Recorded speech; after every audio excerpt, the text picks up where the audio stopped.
দিয়ে বলে, মালিক আয় আল্লাহ, আমি গুনাহ করেছি, তুমি জানো, আর কেউ জানে না গো আল্লাহ। মজলিসের মধ্যে গুনাহগার আছে আল্লাহ, তুমি বলেছো, কিন্তু নামটা প্রকাশ করো নাই, সবার সামনে আমাকে বেইজ্জতি করো নাই। আয় মালিক, চাইলে তুমি আমাকে সবার সামনে নামটা বলে দিতে পারতাম, কিন্তু আল্লাহ তুমি বলো নাই। আল্লাহ, আমি আমার ভুল বুঝতে পেরেছি, অন্যায় করেছি, আল্লাহ তোমার কাছে ক্ষমা চাই, আমি আর জীবনে গুনাহ করব না, জেনা করব না, অন্যায় করব না গো আল্লাহ। আয় মালিক, আজকে আমার কারণে হাজার হাজার মানুষ কষ্ট পায়, পয়গম্বরের দোয়া কবুল হয় না গো আল্লাহ।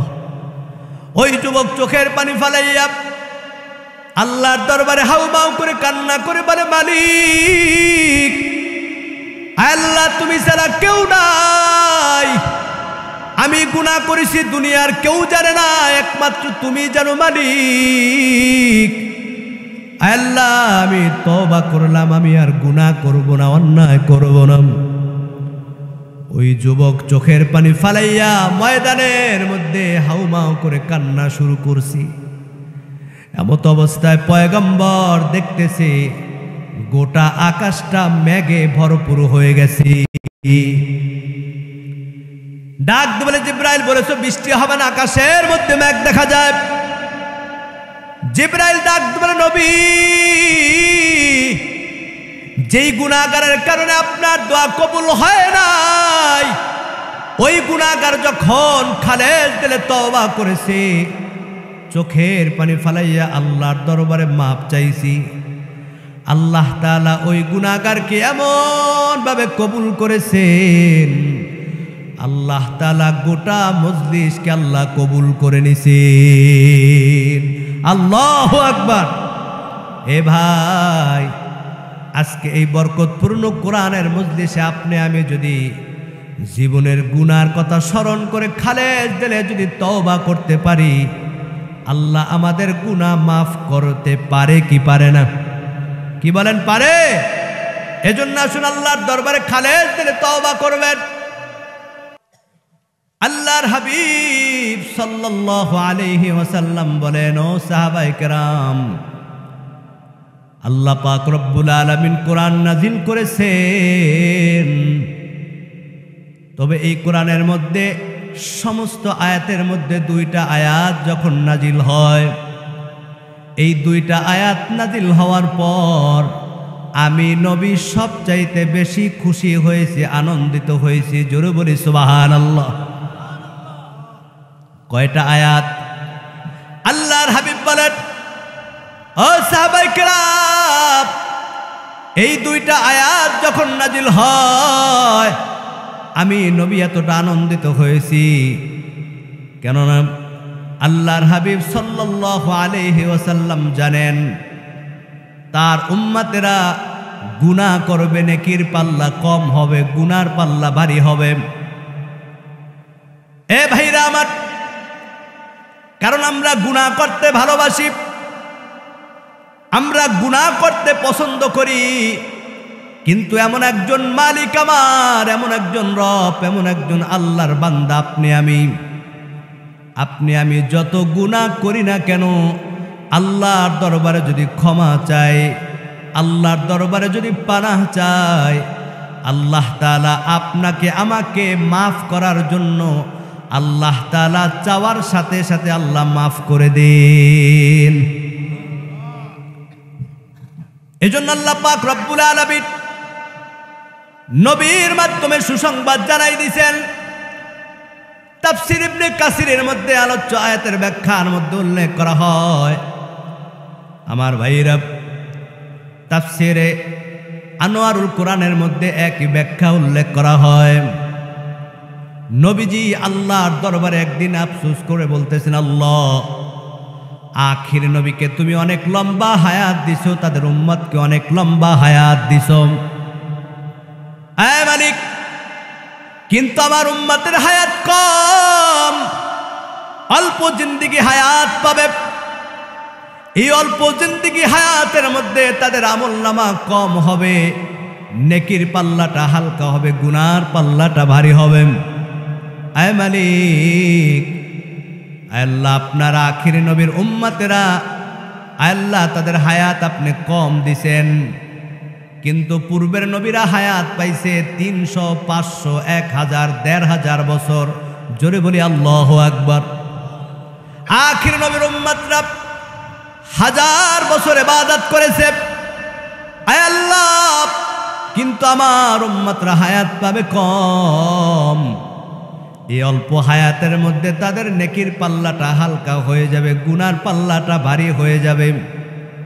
আমার ভাইরা, আল্লাহ পাক রব্বুল আলামিন আয়াত নাযিল করলেন, কুল ইয়া ইবাদিয়াল্লাযীনা আসরাফু আলা আনফুসিহিম লা তাকনাতু মির রাহমাতিল্লাহ ইন্নাল্লাহা ইয়াগফিরুয-যুনুবা জামিআ ইন্নাহু হুয়াল গফুরুর রহিম।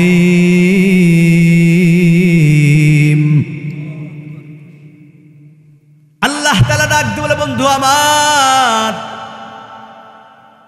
কুল হে নবী আপনি জানাই দেন, ইয়া ইবাদ। আল্লাহ তাআলা আব শব্দটা ব্যবহার করলেন বান্দা। আল্লাহ তাআলা বলেন, ইয়া মুসলিমুন আইয়ুহাল মুসলিমুন ইয়া আইয়ুহাল মুমিনুন। আমার যুবক ভাইরা একটু ভালো করে গভীর মনোযোগ। আল্লাহ তাআলা মুমিনদেরকে আলাদা করে নাই, মুসলিমদেরকে আলাদা করে নাই। আল্লাহ তাআলা বলেন, ইয়া ইবাদ, হে আমার বান্দা। মুফাসসিরিন কিরাম বলেন, এই বান্দার মধ্যে সবাই শামিল, হিন্দু, বৌদ্ধ, খ্রিস্টান, ইহুদি, নাসারা সবাই আল্লাহর বান্দা। জোরে বলেন ঠিক কিনা? এজন্য আল্লাহ বলেন, ইয়া ইবাদ, হে বান্দা, যদি তুমি গুনাহ করো, অন্যায় করো, হে বান্দা তুমি যদি পাপ করো, বান্দা তুমি যদি পাহাড় পরিমাণ গুনাহ করো, আসরাফু আলা আনফুসিহিম লা তাকনাতু মির রাহমাতিল্লাহ। আর বান্দা তুমি যদি ফিরে আসো, আমার রহমতের আশা করো, ক্ষমার আশা করো। এ বান্দা, আমি আল্লাহর দরবারে তুমি যদি ক্ষমা চাও গুনাহ করে, আমি আল্লাহর দরবারে ফিরে আসো, ইন্নাহু হুয়াল গফুরুর রহিম। বান্দা, আমি আল্লাহ তোমার জীবনের সব গুনাহ মাফ করে দিব।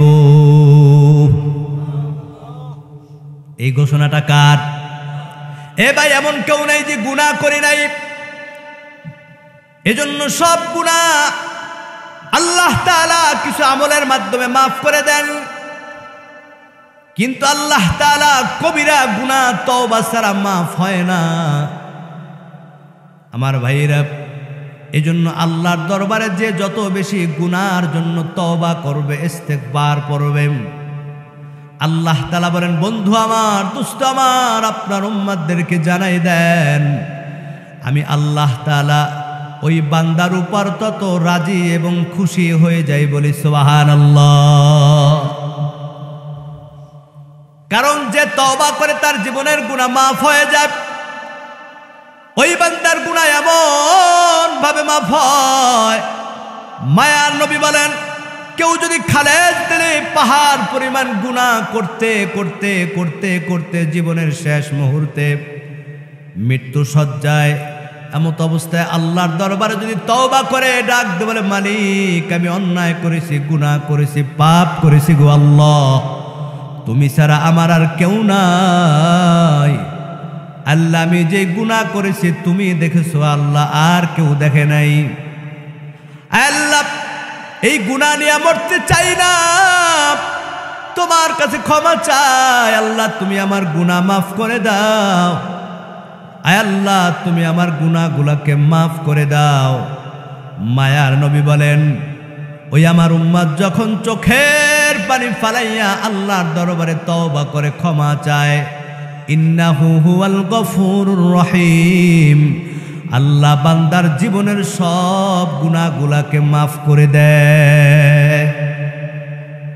শুধু গুনাহ মাফ করে না, যেই লোকটা খালেস দিলে তওবা করে এবং আল্লাহর দরবারে প্রতিনিয়ত ক্ষমা চায়, আল্লাহ তাআলা ওই বান্দার উপর এমনভাবে রাজি এবং খুশি হয়ে যান, আল্লাহ তাআলা ওই বান্দার হাতগুলাকে আল্লাহ তাআলার হাত বলে আল্লাহ ঘোষণা দিয়েছেন, ওই বান্দার চোখগুলাকে আল্লাহর কুদরতি চোখ বলে ঘোষণা দিয়েছেন। জগৎ বিখ্যাত ইমাম আহমদ বিন হাম্বল রহমাতুল্লাহি আলাইহি, আমার ভাইরা, তাজকিরাতুল আউলিয়ার মধ্যে উল্লেখ করা হয় ইমাম আহমদ বিন হাম্বল তিনি একদিন ঘর থেকে বাহির হলেন সফরে। পথে মধ্যে সন্ধ্যা হয়ে গেল, মনে মনে সিদ্ধান্ত নিলেন এই রাত্রবেলা কোথায় থাকবো, গিয়া মসজিদে রাত্রটা কাটাই নেই, সকালবেলা আবার গন্তব্যের দিকে রওনা হব। মসজিদের দরজার সামনে গিয়া যখন ডাক দিলেন, মুয়াজ্জিন সাহেব, আজকে মসজিদের রাতটা আমি থাকতে চাই। ওই মসজিদের মুয়াজ্জিন সাহেব ডাইরেক্ট জানাই দিল, আমার মসজিদে থাকা যাবে না, সম্পূর্ণ নিষেধ, মসজিদে থাকার কোনো অনুমতি নাই। এ ভাই, জগৎ বিখ্যাত ইমাম আহমদ বিন হাম্বল যদি মুয়াজ্জিন জানতো, শুধু থাকতে না, তাকে আদর কইরা ঘরে দামি বিছনার মধ্যে ঘুম পড়াইতো, কারণ যে যাকে চিনে সে তাকে মানে। এবার তিনি সামনে রওনা হলেন। কিছু দূর যাওয়ার পর মরুভূমি দিয়ে হাঁটতেছেন। অনেকক্ষণ হাঁটার পর যখন রাত্রটা গভীর হয়ে গেল, আমার ভাইরা, অন্ধকার কিছুই দেখা যায় না, দেখতেছে অনেক দূরে আলো দেখা যায়, আগুনের ফুলকা দেখা যায়। ওই আগুনের ফুলকা দেখে দেখে তিনি সামনে আগালেন। সামনে গিয়ে দেখে ছোট্ট একটা দোকানের মধ্যে একটা যুবক, ওই দোকানে বসে তিনি রুটি বিক্রি করতেছেন। ডাক দিয়ে, যুবক, আমি একজন মুসাফির, তুমি যদি অনুমতি দাও, অন্ধকার রাস্তা, কিছুই দেখা যায় না, রাত্রটা তোমার এখানে কাটাইতে চাই। ওই যুবক ডাক দিয়ে বলে, আল্লাহর বান্দা, কোথার থেকে আসছেন আমি জানি না, যেহেতু আমার দরজায় আসছেন, আপনি আমার মেহমান, আজকে সারা রাত আপনি আমার এখানে থাকেন, আমার কোনো সমস্যা নাই, আপনি আরাম করেন, বিশ্রাম নেন, বলেন আমি আপনার জন্য কি খেদমত করতে পারি। জোরে বলি আল্লাহু আকবার। এবার ইমাম আহমদ বিন হাম্বল দেখতেছেন ওই যুবক রুটি ভাজতেছে, তাওয়ার মধ্যে দিতেছে, আর ঠোঁট দুইটা নাড়াইয়া জবান দিয়ে একটা বাক্য উচ্চারণ করে। ইমাম আহমদ বিন হাম্বল তিনি যখন কানটা গভীরভাবে মনোযোগ দিয়ে শুনতেছেন, দেখে যুবক জবানটা তার একটা বাক্য উচ্চারণ করে, আস্তাগফিরুল্লাহ, আস্তাগফিরুল্লাহ।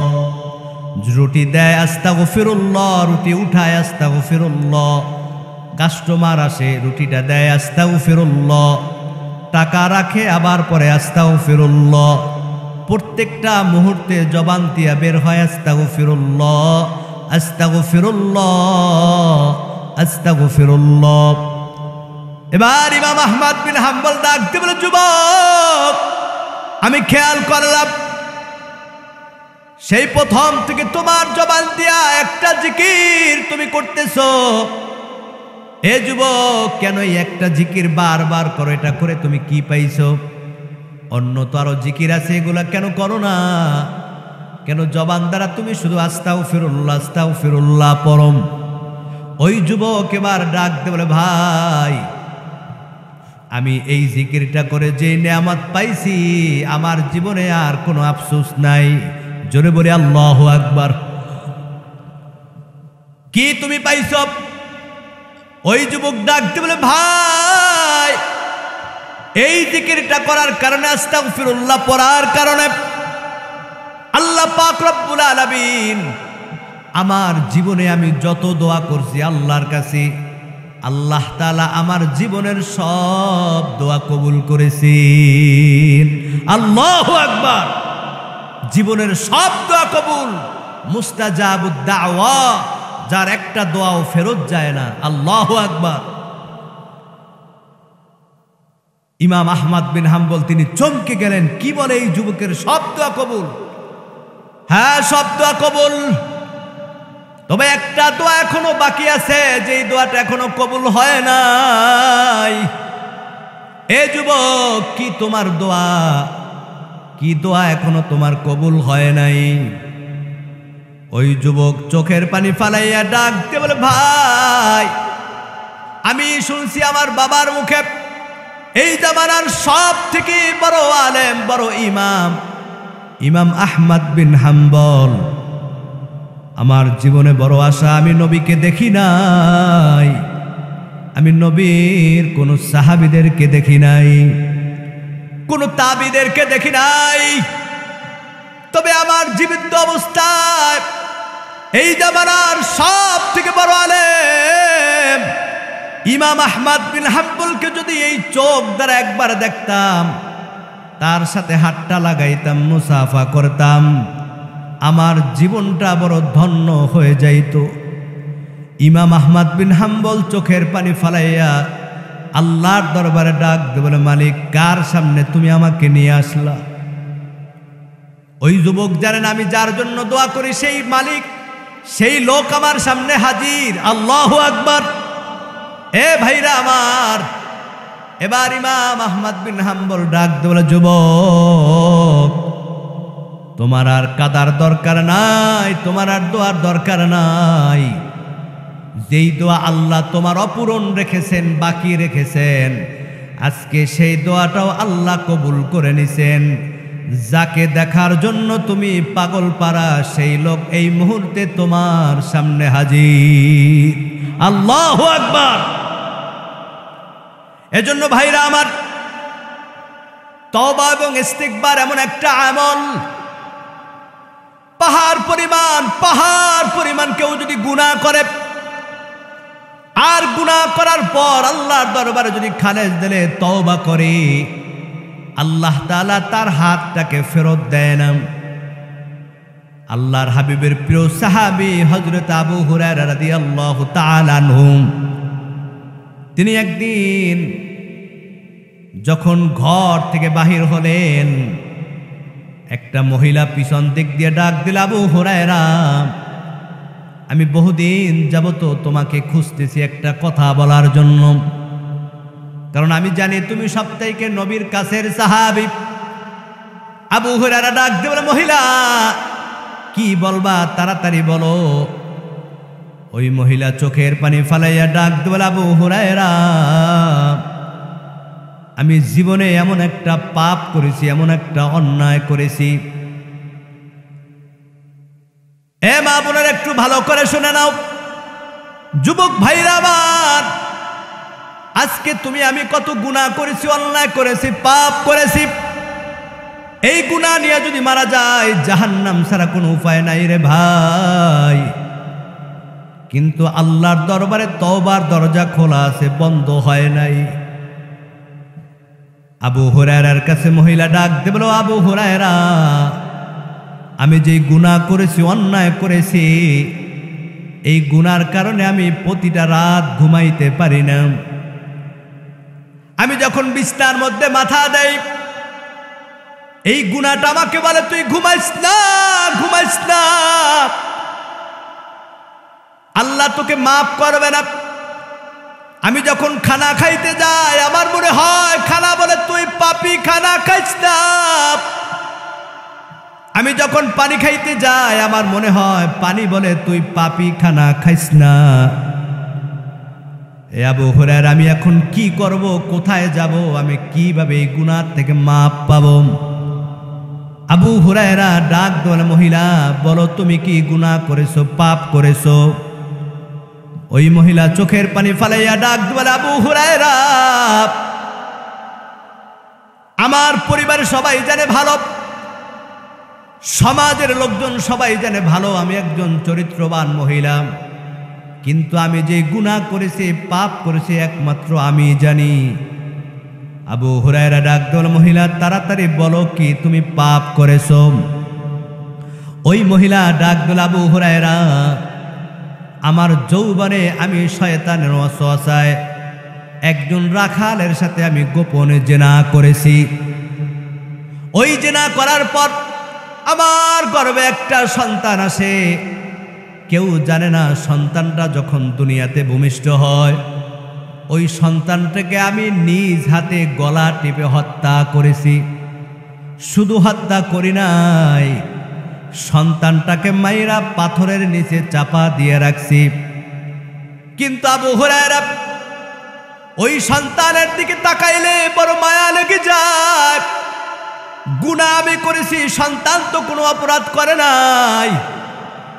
কাল কিয়ামতের দিন আল্লাহ তো আমাকে মাফ করবে না। একদিকে আমি গুনাহ করেছি, আবার সন্তানকেও হত্যা করেছি। আবু হুরায়রা ডাক দিল, মহিলা নিজে তো জীবন শেষ করলি, সন্তানটাকেও মারলি, যা আমার থেকে দূর হ, আমার থেকে দূরে সরে যা। মহিলা নিরুপায় হইয়া কাঁদতে কাঁদতে চোখের পানি ফালাইয়া আবু হুরায়রার কাছ থেকে আড়াল হয়ে গেলেন। আবু হুরায়রা নবীজির কাছে গেলেন। হঠাৎ করে আবু হুরায়রার স্মরণ আসলো, এখনো তো নবীজি জীবিত আছেন, আমি কেন মহিলাকে তাড়াই দিলাম? কেন আমি এই মহিলাকে তওবার জন্য নবীজির কাছে নিয়ে আসলাম না?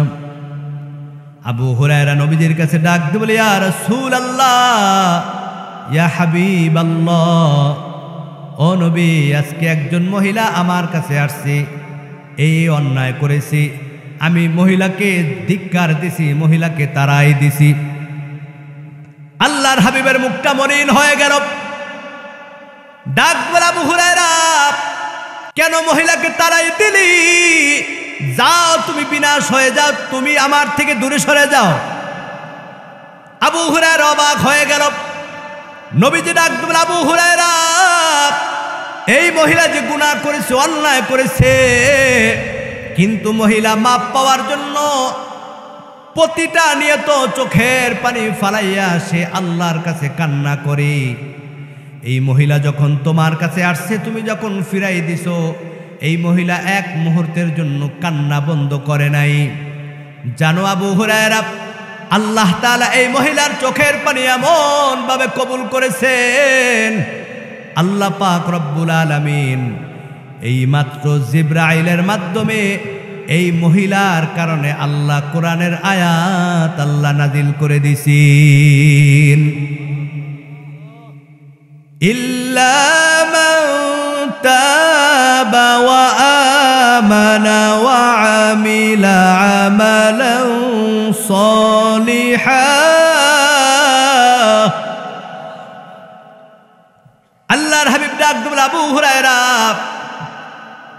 আল্লাহ তাআলা জানাই দিয়েছেন, কোন নারী এবং পুরুষ যদি ব্যভিচার করে, জিনা করে, আর আল্লাহর দরবারে যদি ক্ষমা চায়, আল্লাহর দরবারে যদি মাপ চায় চোখের পানি ফালাইয়া, আল্লাহ তাআলা তাদের এই গুনাহ আল্লাহ মাফ করে দেন।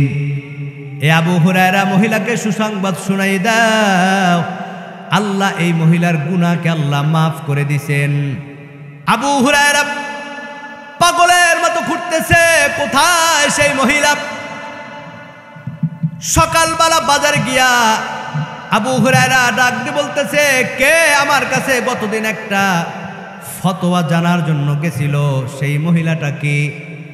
কেউ কোনো সারা শহর একজন মহিলা ডাক দিল, আবু হুরায়রা, আমি গেছিলাম আপনার কাছে। আবু হুরায়রা ডাক দিল, ও মহিলা, তুমি যে আমার কাছে যে গুনাহ মাফের জন্য গেছিলা, আল্লাহর হাবিব জানাইছে আল্লাহ তাআলা তোমার এই সন্তান হত্যা এবং জিনার গুনাহ আল্লাহ মাফ করে দিছেন। জোরে বলে আল্লাহু আকবার। ওই মহিলা খুশি হয়ে গেল, আল্লাহর দরবারে দুইটা হাত তুলে বলে, মালিক, আল্লাহ তুমি আমাকে মাফ করে দিছো, আমার জীবনের থেকে আর কোনো চাওয়া পাওনা নাই গো আল্লাহ। আল্লাহ তুমি আমাকে মাফ করে দিছো। আজকে আল্লাহ তোমার নবীর সাহাবী আবু হুরায়রাকে সাক্ষী রেখে বলে যায়, আয় আল্লাহ, আমার যে সম্পত্তির মধ্যে সব থেকে বড় খেজুরের বাগানটা আছে, এই খেজুরের বাগানটা আমি দিনের রাস্তায় আমি দান করে দিলাম।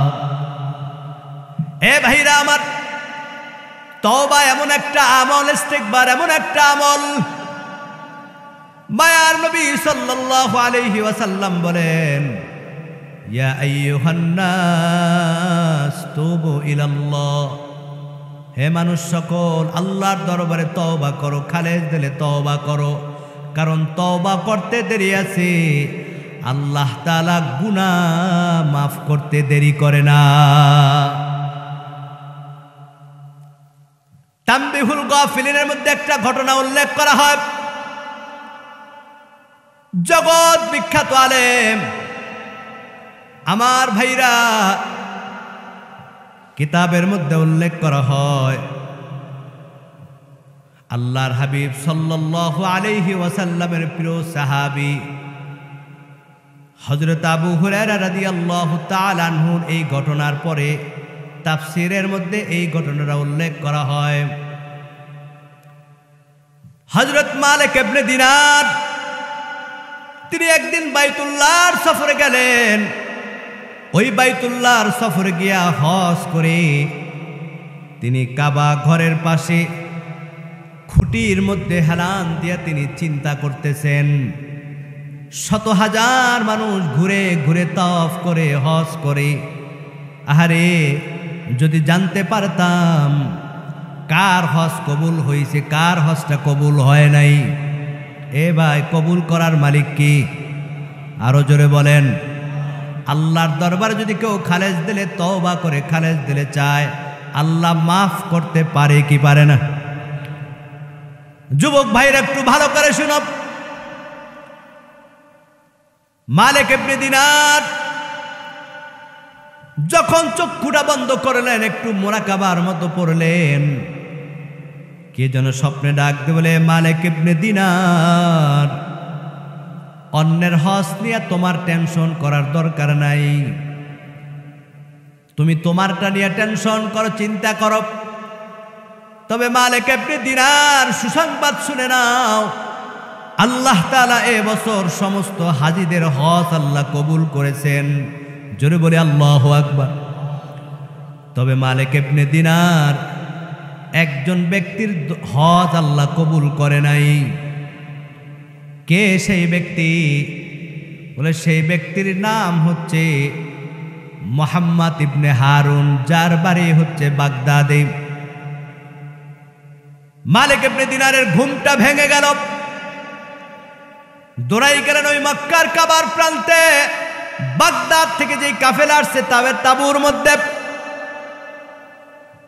ওই বাগদাদের কাফেলার তাঁবুর মধ্যে গিয়া ডাক দিয়ে বলে, আপনাদের এই মজলিসের মধ্যে মুহাম্মদ বিন হারুন নামে কেউ আছে? বলে আসি।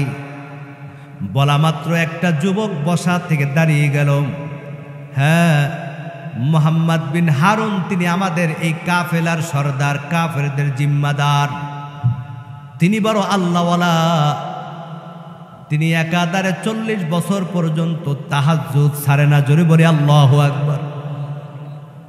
40টা বছর তাহাজ্জুদ ছাড়ে না, 40টা বছর ধরে নফল রোজা ছাড়ে না, তিনি বড় আল্লাহওয়ালা। মালিক ইবনে দিনার মিলাইতেছে, স্বপ্নে দেখলাম এই লোকটার হজ কবুল হয় না, অথচ তাঁবুর মধ্যে তার খ্যাতি, সুখ্যাতি, তার সুনাম, যা কিছু শুনতেছি মিল পাইতেছি না। এবার ডাক বলে, তোমাদের সেই বুজুর্গ কোথায়? বলে, গিয়ে দেখেন ওই জাবালে রহমত পাহাড়ে বসে আল্লাহর দরবারে কান্না করতেছি। আমার যুবক ভাইরা একটু গভীর মনোযোগ। মালিক ইবনে দিনার হাঁটতে হাঁটতে ওই পাহাড়ের নিচে গিয়ে দেখতেছে মুহাম্মদ বিন হারুন, তিনি ওই জাবালে রহমতে দাঁড়াইয়া কাবার দিকে ফিরা একটা হাত তার এইভাবে চাদরের নিচে গুটানো, আর একটা হাত তিনি মালিকের দিকে ফিরাইয়া তিনি চোখের পানি ফালাইয়া আল্লাহর দরবারে দোয়া করতেছি। মালিক ইবনে দিনার বলে আমি শুনতেছি ওই মুহাম্মদ বিন হারুন চোখের পানি ফালাইয়া ডাক দিয়ে বলে, মালিক 40টা বছর পর্যন্ত তোমার ঘর তওয়াব করি আল্লাহ, প্রতিটা বছর আমি যখন তওয়াব করি কে যেন গাইবে আওয়াজ দিয়া বলে, এ মুহাম্মদ বিন হারুন তোর হজ আল্লাহ কবুল করবে না। আল্লাহ তুমি ছাড়া তো আমার মাপ পাবার কোনো দরজা নাই, আল্লাহ তুমি ছাড়া আমার আর কোথাও গিয়ে হাত তোলার জায়গা নাই। আয় মালিক আল্লাহ তুমি আমাকে মাফ করে দাও, এই গুনাহ নিয়ে আমি মরতে চাই না গো আল্লাহ। মালিক ইবনে দিনার পিছন দিক দিয়ে সালাম দিলেন। ইতিমধ্যে মুহাম্মদ বিন হারুন ডাক দিয়ে বলে, আপনি কে? বলে আমি হচ্ছি মালিক ইবনে দিনার।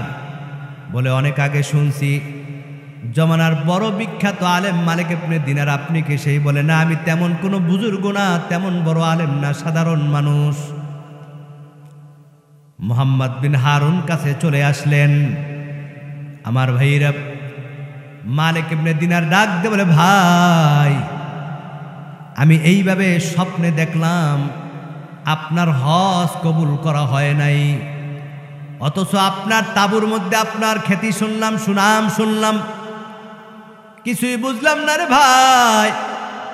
মুহাম্মদ বিন হারুন চোখের পানি ফেলাইয়া ডাক দিয়ে বলে, বান্দা আপনি ঠিক দেখেছেন, আল্লাহ আমার হজ কবুল করে না, কারণ আমি এমন একটা গুনাহ করেছি, এমন একটা পাপ করেছি, এমন একটা অন্যায় করেছি, যেই পাপের কারণে আল্লাহ আমার হজ কবুল করে না, দোয়াও কবুল করে না। কিন্তু মানুষ জানে আমি বড় বুজুর্গ, আমি বড় আল্লাহওয়ালা, কিন্তু আমি যে কি আমি ভালো করে জানি। মালিক ইবনে দিনার ডাক দিয়ে বলে, ভাই কি গুনাহ করেছেন, কি অন্যায় করেছেন? মুহাম্মদ বিন হারুন ডাক দিয়ে বলে, ভাই আজ থেকে 40 বছর আগের কথা, আমি তখন যুবক ছিলাম, যুবকদের আড্ডায় পরে আমি মদ খাইতাম, নেশা করতাম। একদিন আমি মদ খেয়ে নেশা করে বাড়িতে যখন ফিরি, ওই দিনটা ছিল শাবানের 30শে শাবান। ওই দিন রাত্রে সবাই গোটা জাহানের মুসলিমরা তারাবির নামাজ পড়ে প্রথম রোজা রাখি। এ মালিক ইবনে দিনার, আমি যখন মদ খেয়ে মাতাল হয়ে ঘরের দরজা দিয়ে ঢুকি, আমার মা ডাক দিয়ে বলে, কুলাঙ্গার সন্তান, আজকে এমন একটা আনন্দের দিন, এমন একটা খুশির দিন, গোটা মুসলিম জাহানের আনন্দের মৌসুম, আর আজকে তুই মদ খাইয়া মাতাল হয়ে ঘরে ঢুকছো। আল্লাহ তোর মতো কুলাঙ্গার সন্তান যেন আর কাউকে না দেয়। এ মালিক ইবনে দিনার, আমার মাথাটা গরম হয়ে যায়, কারণ মাথা তখন ঠিক ছিল না। এই কথা বলা মাত্র আমি সাথে সাথে আমার মায়ের গালের মধ্যে আমি একটা শক্ত করে থাপ্পড় লাগাই দিলাম। মা জমিনের মধ্যে লুটাই পড়ল। ওই মা ডাক দিয়ে বলে, অসভ্য শয়তান, কিভাবে মায়ের গালে হাত দিলে তোর কি একটু ভয় কাজ করলো না? তোর মা তো অসভ্য সন্তান যেন কোনো মায়ের গর্ভে না দেয়। এ মালিক ইবনে দিনার, আমার মেজাজটা তখন আরো গরম হয়ে গেল। আমি আর সহ্য করতে না পেরে আমার মাকে আমি আমজাদিয়া কোলের মধ্যে নিয়া, আমার ঘরের সামনে বড় একটা চুলা ছিল যেটার মধ্যে ধান গম গরম করা হতো, ওই চুলার মধ্যে 24টা ঘন্টা আগুন থাকতো। আমি আমার মাকে কোলে নিয়ে ওই আগুনের মধ্যে যখন ফালাই, আমার মা একটা চিৎকার দিয়ে ডাক দিয়ে বলে, মালিক এমন সন্তান তুমি দিয়েছো যেই সন্তান তার মাকে হত্যা করত একটু দ্বিধাবোধ করে না। আয় আল্লাহ, আমি তোমার কাছে বিচার দিলাম, এই বিচার আমি দুনিয়ায় আর চাই না গো আল্লাহ।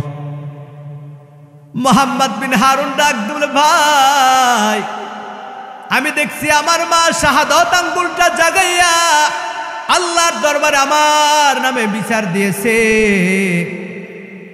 দেখলাম মুহূর্তের মধ্যে আমার মা তাওয়ার মধ্যে রুটি দিলে কিছুক্ষণ পর যেমন পুরে কালা হয়ে যায়, আমার মা এইভাবে পুরে কালো হয়ে গেছে। এদিক দিয়ে আমার স্ত্রী আমাকে ধাক্কা দিয়া ঘরের মধ্যে আটকাইয়া শিকল লাগাই দিছি। সারাটা রাত স্ত্রী আমার দরজার সামনে ফুফাই ফুফাই কান্না করে। রাত্র যখন গভীর হয়ে যায়, আমার মাথা যখন স্বাভাবিক হয়, তখন আমি বুঝতে পারলাম আমি কি অন্যায় করেছি, আমি কি গুনাহ করেছি। কারণ মা তো আমার সবচাইতে আপন, মা আমাকে সবচাইতে বেশি মহব্বত করত, ভালোবাসত। কিভাবে নিজ হাতে ওই মাকে আমি হত্যা করলাম, কিভাবে মাকে মারলাম। স্ত্রীকে ডাক দিলে, স্ত্রী দরজা খুলে দাও। স্ত্রী চোখের পানি ফেলাইয়া ডাক বলে, স্বামী আমার, আপনি একটা মায়ের সন্তান, আমি একটা মায়ের সন্তান। যেই মা আমাকে 10 মাস 10 দিন গর্ভে ধারণ করে দুনিয়াতে আনছেন, যেই মা শীতের দিনে নিজে প্রস্রাবের মধ্যে ঘুমাইয়া আপনাকে আমাকে বুকের মধ্যে শুকনায় রাখছেন, যেই মা 2.5 বছর পর্যন্ত পায়খানা প্রস্রাব পরিষ্কার করছেন, যেই মা নিজে না খাইয়া আমাদেরকে খাওয়াইছেন, আজকে কিভাবে ওই মাকে আপনার নিজ হাতে আপনি মারলেন, কিভাবে ওই মাকে আপনি হত্যা করলেন।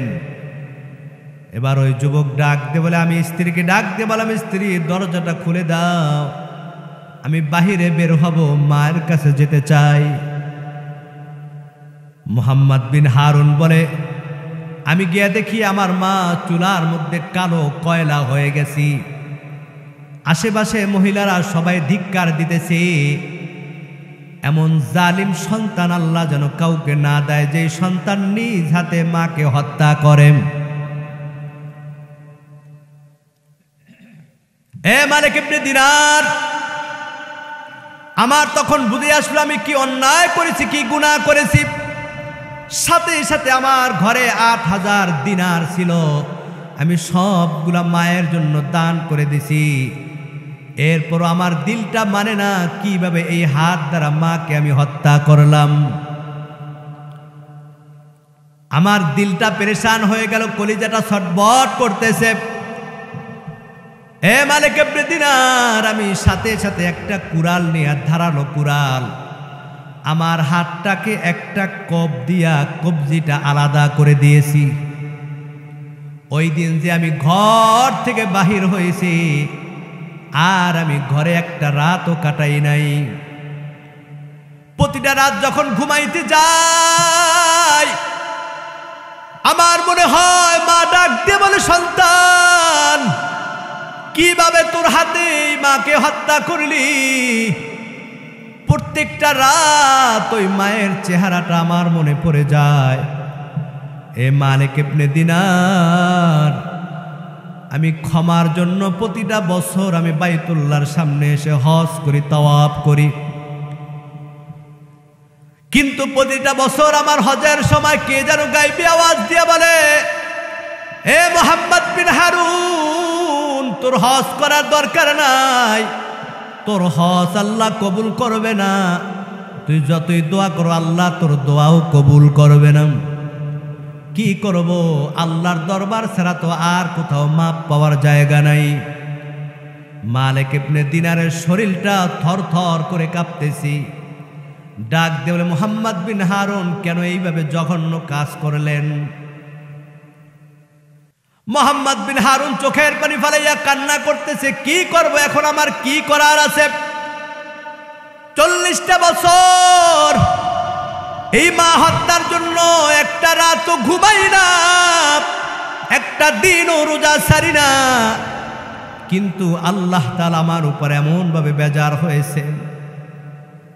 আমার ভাইরা, মুহাম্মদ বিন হারুন চোখের পানি ফালাইয়া কান্না করতেছে, আমি এখন কি করব, কোথায় যাব?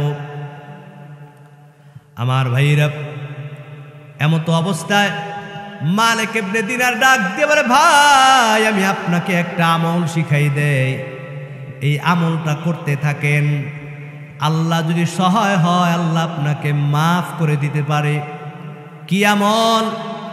মালিক ইবনে দিনার ডাক দিয়ে বলে, এ ভাই, প্রতিটা রাত আপনি ওযু করে এশার নামাজের পরে ঘুমানোর আগে 1000 বার আপনি পড়বেন আস্তাগফিরুল্লাহ, আস্তাগফিরুল্লাহ, আস্তাগফিরুল্লাহ, আস্তাগফিরুল্লাহ, আস্তাগফিরুল্লাহ। এই আমলটা প্রতিদিন আপনি চালাই যান। আর 100 বার আপনি দুরূদ শরীফ পড়বেন, আল্লাহুম্মা সাল্লি আলা সাইয়্যিদিনা মুহাম্মাদিন নাবিয়্যিল উম্মি ওয়া আলিহি ওয়া সাল্লিম। এই আমলটা করতে থাকেন। এই কথা বলে মালিক ইবনে দিনার তিনি আবার কাবার চত্বরে চলে গেলেন। আমার ভাইরা, যুবক ভাইরা আমার, পর্দার আড়ালের মা বোনের একটু গভীর মনোযোগ দিয়ে শুনেন। মালিক ইবনে দিনার ওই দিন যখন কাবার পাশে গিয়ে আবার তিনি রাত্রবেলা ঘুমাইলেন, স্বপ্নের মধ্যে গাইবি আওয়াজ এসে যায়, এ মালিক ইবনে দিনার, ওই মুহাম্মদ বিন হারুনকে সুসংবাদ শুনাই নাও, আল্লাহ তার তওবা এবং দুরূদের মাধ্যমে আল্লাহ তাআলা তার মা হত্যার গুনাহ আল্লাহ মাফ করে দিছেন। আল্লাহু আকবার। এ মালিক ইবনে দিনার, তবে তাকে এটাও শুনাই নাও, কিয়ামতের দিন ওই যে সন্তান মাকে হত্যা করেছে, এজন্য আল্লাহ তাকে একবার আগুনের মধ্যে ফালাইবেন। ওই দিন আল্লাহ তাআলা তার মায়ের দিলের মধ্যে সন্তানের মহব্বত পয়দা করে দিবেন। মা আল্লাহর দরবারে সন্তানের আগুনের জন্য কান্নাকাটি করবেন। আল্লাহ তাআলা সন্তানকে ওই জাহান্নামের আগুন থেকে মুক্তি দিয়ে তাকে জান্নাতের মেহমান বানাই দিবেন। মালিক ইবনে দিনার পরের দিন আবার ওই তাঁবুর মধ্যে গিয়া ডাক বলে, মুহাম্মদ বিন হারুন, সুসংবাদ শুনাই নাও। গায়বী ভাবে আওয়াজ আসছে, আল্লাহ তোমাকে মাফ করে দিয়েছেন, তবে একদিন আল্লাহ তোমাকে কিয়ামতের দিন জাহান্নামে ফালাবে, কিন্তু ওই জাহান্নামে ফালানোর পর আল্লাহ আবার তোমার মায়ের দোয়ার বিনিময়ে তোমাকে মাফ করে দিবে। এ যুবক ভাইরা, বৃদ্ধ বাবাজিরা, মা বোনেরা, জীবনে এমন কেউ নাই যে গুনাহ করি নাই, পাপ করি নাই। জীবনে কত নামাজ ছাড়ছি, রোজা ছাড়ছি, মিথ্যা কথা বলেছি, মানুষের হক নষ্ট করেছি। তবে আজকে যদি এই কোরআনের বাগান থেকে, কোরআনের মজলিস থেকে যদি আল্লাহর দরবারে খালেজ দিলে তওবা করতে পারি, আল্লাহ তাআলা ওয়াদা করেছেন বান্দার জীবনের সব গুনাহ মাফ করে দিবেন। কি আল্লাহ পারে কি পারে না? এই ঘোষণাটা কার? বিসমিল্লাহির রহমানির রহিম।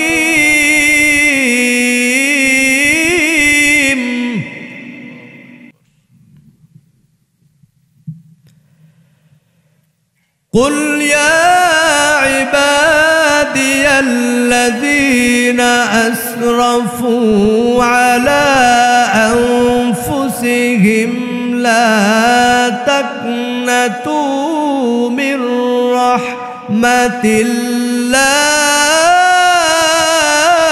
الله إن الله يغفر الذنوب جميعا إنه هو الغفور গফুরুর রহিম।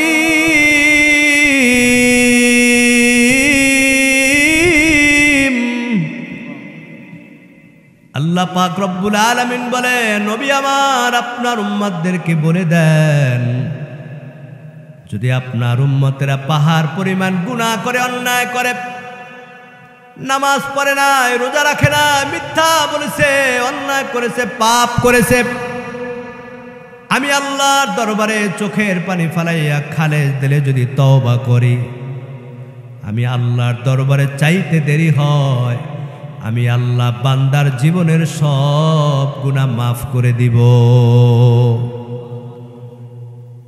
আরেকটি হাদিস শুনলে আপনাদের বুঝে আসবে, বুখারী শরীফের 740 নম্বর হাদিস। আমার ভাইরা, বনি ইসরাইলের নবী হযরতে মূসা আলাইহিস সালাম পয়গম্বরের কাছে একদিন তার উম্মতেরা ডাক দিয়ে বলে, নবী, দীর্ঘ কয়েকটা বছর পর্যন্ত আমাদের শহরে বৃষ্টি নাই, পানি নাই। ও নবী, আল্লাহর দরবারে একটু দোয়া করেন, আল্লাহ যেন বৃষ্টির ব্যবস্থা করে দেয়। এ ভাই, বৃষ্টি দেওয়ার মালিক কে? আপনাদের ঘুম আসছে নি? একটু জোরে বলেন, কে? পয়গম্বর মূসা আলাইহিস সালামের কাছে উম্মতরা ডাক দিয়ে বলে, নবী, ও নবী, বৃষ্টি নাই, পানি নাই, আল্লাহর দরবারে একটু দোয়া করেন নবী, আল্লাহ যেন বৃষ্টির ব্যবস্থা করে দেয়, পানির ব্যবস্থা করে দেয়। মূসা আলাইহিস সালাম ডাক দিয়ে বলে, আগামী দিন সবাই ময়দানে সকালবেলা হাজির হব, আল্লাহর দরবারে বৃষ্টির জন্য দোয়া করা হবে। পরের দিন সকালবেলা শত শত হাজার হাজার নারী এবং পুরুষ সবাই ময়দানের মধ্যে হাজির হয়ে গেছে। পয়গম্বর মূসা আলাইহিস সালাম আল্লাহর দরবারে হাত তুলেছেন সবাইকে নিয়ে বৃষ্টির জন্য, পানির জন্য। এ ভাই, আমাদের দেশে যখন বৃষ্টি হয় না, ওলামায়ে কেরাম দেখবেন সাধারণ মুসল্লিদেরকে নিয়ে একটা নামাজ পড়ে, সেই নামাজটার নাম হচ্ছে ইস্তিসকার নামাজ। কথা বলেন ঠিক কিনা? যদি কোনো খালেজ কোনো বান্দা পবিত্র জবান দ্বারা আল্লাহর দরবারে হাত তুলে আর দোয়া করে, আল্লাহ অবশ্যই জমিনের মধ্যে বৃষ্টির ব্যবস্থা করে দেয়। মূসা আলাইহিস সালাম আল্লাহর দরবারে হাত তুলেছেন, আল্লাহর দরবারে ফরিয়াদ করে, মালিক, দীর্ঘদিন পর্যন্ত বৃষ্টি নাই, আল্লাহ ফসলগুলা নষ্ট হয়ে যায়, প্রাণীগুলা মরে যায়, পানির কারণে মানুষের কষ্ট হচ্ছে, আল্লাহ আসমান থেকে আল্লাহ রহমতের বৃষ্টির ব্যবস্থা করে দাও। এমতো অবস্থায় জিবরাইল আলাইহিস সালাম হাজির, ডাক বলে, নবী, আল্লাহর দরবারে আজকে আপনি যত দোয়া করেন না কেন, আল্লাহ তাআলা আপনার দোয়া কবুল করবে না। মূসা আলাইহিস সালাম অবাক হয়ে গেলেন, এ জিবরাইল, কেন দোয়া কবুল হবে না? এ যুবক ভাইরা, একটু গভীর মনোযোগ। জিবরাইল আলাইহিস সালাম ডাক দিয়ে বলে, পয়গম্বর, আপনার এই মজলিসের মধ্যে একজন জিনাকার আছে, জিনাকার। আল্লাহ তাআলা ওই জিনাকারকে এমন ভাবে অপছন্দ করেছেন, ওই জিনাকারকে আল্লাহ তাআলা এমন ভাবে ঘৃণা করেন, আপনার এই মজলিসের মধ্যে জিনাকার থাকার কারণে আল্লাহ আপনার দোয়া আল্লাহ কবুল করবে না। তবে দোয়া যদি কবুল হতে হয়, আপনি বলেন ময়দান থেকে জিনাকার যেন চলে যায়। এ ভাই, এই ময়দানের মধ্যে কি নামাজ পড়ে নাই সে জানে কি জানে না? এমনও মানুষ আছে আজকে ফজরের নামাজ পড়ে নাই, আছে না নাই? আছে না? আছে না? জোহর পড়ে নাই, আসর পড়ে নাই, মাগরিব পড়ে নাই। অনেক মানুষ আছে ইশার নামাজটাও পড়ে নাই। সাবধান, মালাকুল মউত যদি রাত্রবেলা তোমার শিয়রে হাজির হয়, আজকে মরলে কালকে তোমার 2 দিন হয়ে যাবে, কি জবাব দিবা আল্লাহর কাছে? যুবক ভাইরা আমার, একটু চক্ষু দুইটা বন্ধ করে দাও, চিন্তা করে দেখো কত নামাজ ছেড়ে দিয়েছো, রোজা ছেড়ে দিয়েছো, অন্যায় করেছো, পাপ করেছো, মানুষের হক নষ্ট করেছো। তওবা না করে যদি মারা যাও, জাহান্নাম ছাড়া কোনো উপায় নাই রে বাবা। একজন পয়গম্বরের দোয়া কবুল হয় না গুনাহগারের কারণে। মুসা আলাইহিস সালামকে জিবরাইল ডাক দিয়ে বলে, নবী, যদি আপনার দোয়া কবুল হতে হয় আপনি জানাই দেন ওই গুনাহগার যেন ময়দান থেকে চলে যায়। মুসা আলাইহিস সালাম ডাক দিয়ে বলে, কে আছো? গুনাহ করেছো, অন্যায় করেছো, পাপ করেছো, যার কারণে আল্লাহ আমার দোয়া কবুল করে নেন। তাড়াতাড়ি ময়দান থেকে চলে যাও, না হয় আল্লাহ তাআলা আজকে দোয়া কবুল করবে না। এ ভাই, যে গুনাহ করছে সে জানে কি জানে না? এবার পুরা ময়দানটা থমকে গেল। কে সেই গুনাহগার যার গুনাহটা আল্লাহ এমন ভাবে অপছন্দ করেছেন পয়গম্বরের দোয়া কবুল হয় না? এ ভাই, যে গুনাহ করছে তার বুঝতে বাকি নাই। ওই গুনাহগার চিন্তায় পড়ে গেল, আমি যদি ময়দানের মধ্যে থাকি নবীর দোয়া কবুল হবে না, আবার যদি বসেও থাকি এই 100,000 মানুষের রোদের মধ্যে কষ্ট হয়, যাইতেও পারে না, আবার বসে থাকতেও পারে না।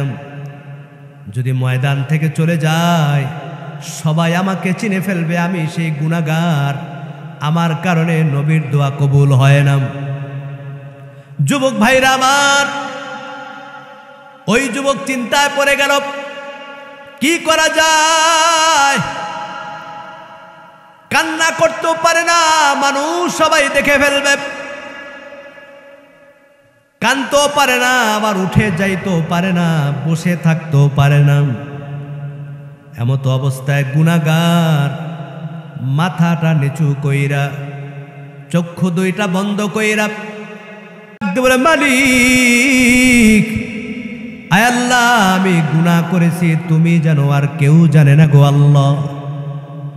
মজলিসের মধ্যে গুনাহগার আছে, আল্লাহ তুমি বলেছো, কিন্তু নামটা প্রকাশ করো নাই, সবার সামনে আমাকে বেইজ্জতি করো নাই। আয় মালিক, চাইলে তুমি আমাকে সবার সামনে নামটা বলে দিতে পারতাম, কিন্তু আল্লাহ তুমি বলো নাই। আল্লাহ, আমি আমার ভুল বুঝতে পেরেছি, অন্যায় করেছি, আল্লাহ তোমার কাছে ক্ষমা চাই, আমি আর জীবনে গুনাহ করব না, জেনা করব না, অন্যায় করব না গো আল্লাহ।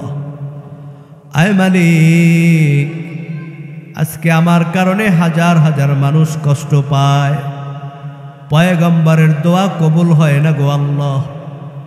ওই যুবক চোখের পানি ফালাইয়া আল্লাহর দরবারে হাউমাউ করে কান্না করে বলে, মালিক, আল্লাহ তুমি ছাড়া কেউ নাই, আমি গুনাহ করেছি, দুনিয়ার কেউ জানে না, একমাত্র তুমি জানো মালিক। আল্লাহ, আমি তওবা করলাম, আমি আর গুনাহ করব না, অন্যায় করব না। ওই যুবক চোখের পানি ফালাইয়া ময়দানের মধ্যে হাউমাউ করে কান্না শুরু করছি। এমত অবস্থায় পয়গম্বর দেখতেছে গোটা আকাশটা মেঘে ভরপুর হয়ে গেছে। ডাক দিয়ে বলে, জিবরাইল বলেছো বৃষ্টি হবে না, আকাশের মধ্যে মেঘ দেখা যায়। জিবরাইল ডাক দিয়ে বলে, নবী, যেই গুনাহগারের কারণে আপনার দোয়া কবুল হয় নাই, ওই গুনাহগার যখন খালেজ দিলে তওবা করেছে, চোখের পানি ফালাইয়া আল্লাহর দরবারে মাপ চাইছি, আল্লাহ তাআলা ওই গুনাহগারকে এমন ভাবে কবুল করেছেন, আল্লাহ তাআলা গোটা মজলিসকে আল্লাহ কবুল করে নিছেন। আল্লাহু আকবার। এ ভাই, আজকে এই বরকতপূর্ণ কোরআনের মজলিসে আপনি আমি যদি জীবনের গুনার কথা স্মরণ করে খালেস দিলে যদি তওবা করতে পারি, আল্লাহ আমাদের গুনাহ মাফ করতে পারে কি পারে না? কি বলেন, পারে? এজন্য আসুন আল্লাহর দরবারে খালেস দিলে তওবা করবেন। কারণ এই মজলিসটা আজকে আপনার আমার জন্য হেদায়েতের জরিয়া। এই মজলিসটা আপনার আমার জন্য বড় রহমত, বড় বরকত। আমার ভাইরা, আখিরি মোনাজাতে আল্লাহর দরবারে খালেস দিলে তওবা করে আল্লাহর দরবারে চোখের পানি ফালাইয়া যদি গুনাহ মাফের জন্য আল্লাহর দরবারে দুইটা হাত তুলে বলেন, মালিক আমি গুনাহ করেছি, অন্যায় করেছি, পাপ করেছি, তুমি আমাকে মাফ করে দাও। আমাদের বিশ্বাস আল্লাহ তাআলা আপনাকে আমাকে যখন জান্নাতের বাগানের মধ্যে আসছেন, গুনাহ মাফ না করাইয়া এই মজলিস থেকে আপনাকে আমাকে আল্লাহ বাড়ি নেবে না।